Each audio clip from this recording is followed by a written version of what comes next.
All right, let's jump into this deep dive.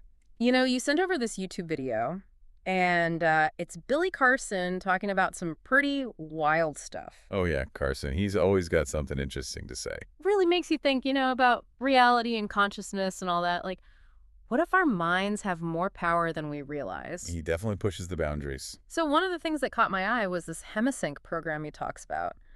Uses binaural beats to, like, alter your state of consciousness. Even mentions the CIA looking into it, which is kind of creepy. Yeah, the whole CIA thing is a bit unsettling. But binaural beats themselves are pretty fascinating.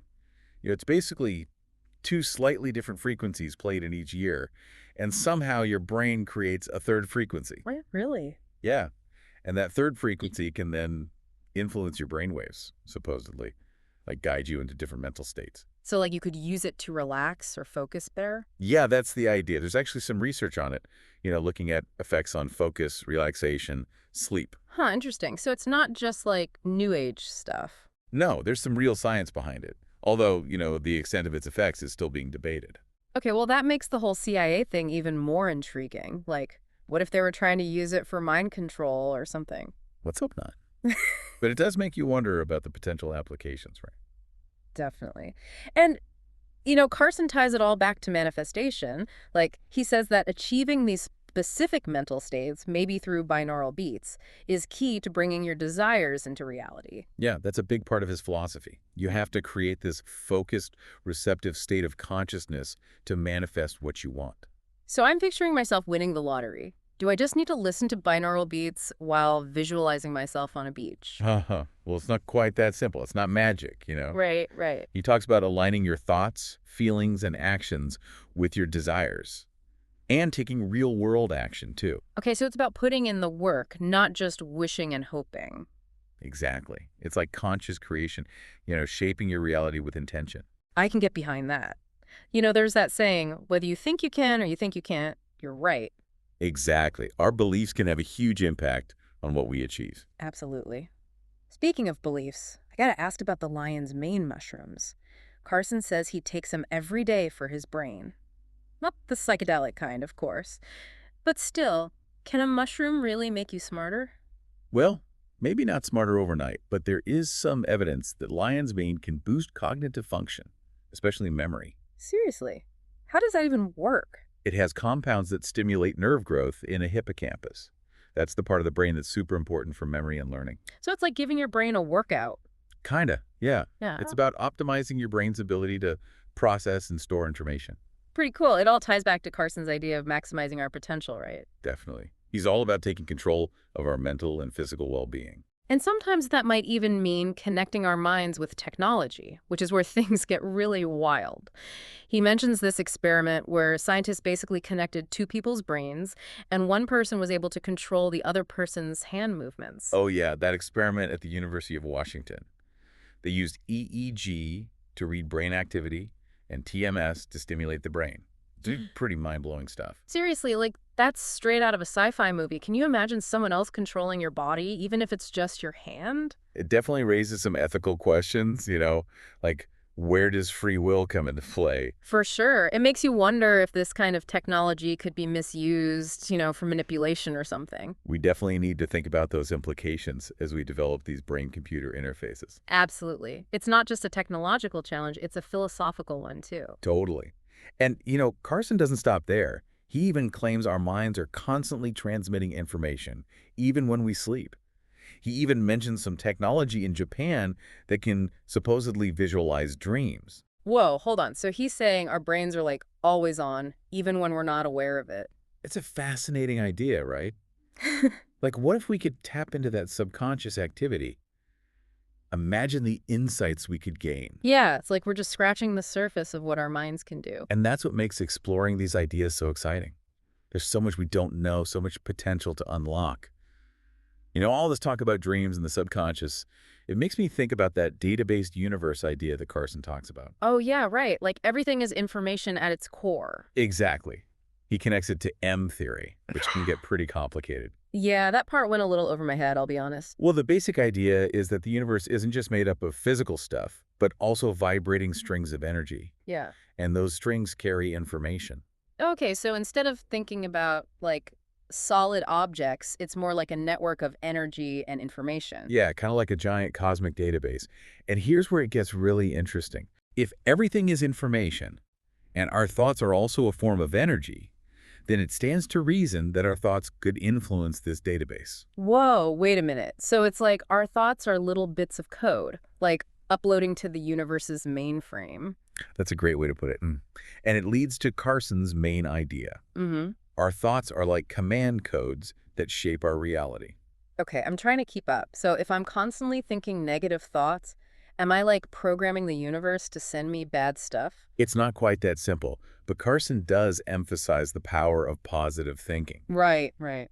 He believes that focusing on negativity can kind of create a self-fulfilling prophecy. Okay, but doesn't that mean that people who are going through tough times are to blame for their own problems? That's a valid point. It's a tricky balance, Yeah. for sure. Yeah. Carson isn't saying that we're responsible for everything that happens to us, Okay. but he does think that our thoughts and beliefs play a big role in shaping our experiences.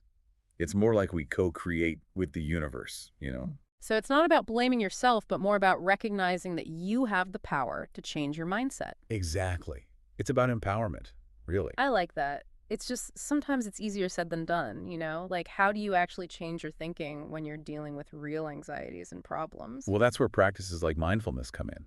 Meditation, things like that. Oh, right. They can help you become more aware of your thoughts without judging them. Okay. And then you can start choosing to focus on more positive beliefs. So training your mind to focus on what you want, not what you're afraid of. Exactly. It's all about shifting your perspective, recognizing that you have the power to choose. There's that saying, what you focus on expands. It's kind of like that. That's a good one. If we're always dwelling on negativity, we'll probably see more of it. But if we focus on gratitude, possibility, things like that. Exactly. Then we might start to see the world through a more positive lens. And that shift in perspective, it doesn't just affect us, right? Right. It can influence the energy we put out into the world, too. So it's not just personal, it's about creating a better reality for everyone. Absolutely. Our thoughts and beliefs, they're contagious. They can uplift or they can bring others down. You know, this is all reminding me of the law of attraction, like the idea that we attract what we focus on. Yeah, there are definitely some parallels there. Huh. Person doesn't explicitly use that term, but his command codes idea is very similar. Okay, so let's say I'm on board with this whole thoughts as command codes thing. How do I actually start, sending out the right codes? Well, the first step is clarity. What do you really want? What kind of life are you trying to create? Right. Gotta have a vision. Exactly. Once you have that clear vision, then you can start aligning your thoughts, feelings, and actions with it. So no more just daydreaming. I gotta actually take action too. That's a big part of it. Yeah. It's about putting in the work, both internally and externally. Makes sense. Visualize, but also take those concrete steps. Exactly. It takes patience, persistence. It's a journey, not a quick fix. You keep mentioning journey, and it makes me think of that matrix of light idea that Carson talks about. Oh, yeah, the idea that we're living in a programmed reality. Yeah, that one. It's a pretty intense concept. It is, but it's a powerful metaphor. It makes us question what we think is possible. So if we're stuck in this matrix, how do we break free? It starts with awareness. We need to become conscious of the beliefs and thought patterns that are running the show. Okay. Once we identify those limiting programs, we can start to rewrite them, replace them with something better. So like we're hacking into our own mental code and upgrading the software. Exactly. It's about taking control of your mind and creating a reality that aligns with your dreams. This is all pretty mind-blowing, It's a lot to process, but there's something about it that feels really empowering. I know what you mean. It's like a whole new world of possibilities opens up. And even if we don't fully understand all the science behind it, the message is still clear. We have more power than we think. Absolutely. And with that power comes responsibility. Right. It's up to each of us to use that power wisely. To create something good for ourselves and for the world. Exactly. That's the challenge and the opportunity. It's interesting, how Carson talks about that contrast between the third dimension and higher dimensions. He says everything in the third dimension has to consume something else to survive. Yeah, that's a really interesting point. Makes you think about like the food chain and how everything is connected. Right. Like even us, we need to eat plants or animals to live. Exactly. But then he brings in that idea that energy can't be destroyed, just transformed. Oh, yeah, right. Like the law of conservation of energy. Yep, that's the one. So even when something dies, its energy doesn't disappear. It just changes form. Huh. So we're all part of this, like, flow of energy, kind of like reincarnation, but for energy. That's a cool way to think about it. And it makes you wonder about our thoughts. If they're energy too, could they have an impact beyond our own minds? That's what Carson seems to be getting at with those command codes, right? Like, our thoughts are sending out instructions that shape reality. Yeah, he talks about them as light waves, carrying information out into the universe. Okay, I can kind of picture that. It's almost like the butterfly effect, you know? One small action can have huge consequences. Exactly. And if our thoughts are constantly sending out these ripples of energy, it makes you think about what kind of ripples we're creating. Yeah, are we putting out positive vibes or just adding to the negativity? That's a lot of responsibility. It is. And, Carson also talks about the importance of applying knowledge. He says knowledge isn't power. It's the application of knowledge that's powerful. So it's not enough to just learn about these ideas. We have to actually try them out, put them into practice. Exactly. It's about experimenting, seeing what works for you. It's like you can read about riding a bike all day long, but until you get on and try it, you won't really learn. That's a great analogy. You have to take action, even if it feels a little scary at first. I like that. So Carson really believes we can create the life we want, right? Shape our reality through our thoughts and actions. That's his whole message. Yeah. He wants us to become conscious creators of our own experience. But he also admits that it's not always easy. Like, we're up against this matrix of light, these pre-programmed limitations. Right, and breaking free from those limitations takes a lot of effort. Yeah, awareness, courage, all that stuff. It's a journey, not a destination. But it's a journey we can take together. Well said. You know, this whole deep dive has been incredible. We've talked about everything from altered states to the power of thought to this idea that we're all connected by energy. It's been amazing. And hopefully it's given everyone listening a new perspective on things. I know it has for me. And, you know, as Carson would say, the possibilities are limitless. Thanks for diving in with me.